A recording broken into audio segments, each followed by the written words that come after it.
Habilin ni Doc at least every 6 months ay magpalinis ng ngipin. Last January nung huling nalinisan ng aking mga ngipin mga lodi.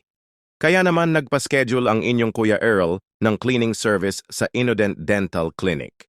Importante na laging alagaan ang ngipin dahil ito ang tumutulong sa atin upang mas madali nating ma-digest ang ating kinakain. Nagbibigay din ng karagdagang kumpiyansa ang may magandang ngiti, kaya nararapat lang nabigyan natin ng oras ang pagbisita sa ating mga dentista. Pangalawang beses ko na ito with Innodent, kaya masasabi kong sulit at maayos ang serbisyo ng mga dentist dito. Tiyakin lang na mag-iwan ng message sa kanilang Facebook page para sa inyong appointment bago kayo pumunta. Ang Innodent Dental Clinic ay matatagpuan sa Garden Villas 3, Barangay Malusac, City of Santa Rosa, Laguna. Please don't forget to follow, heart and share this video para sa susunod na activity at gala ni Kuya Earl. Maraming salamat po.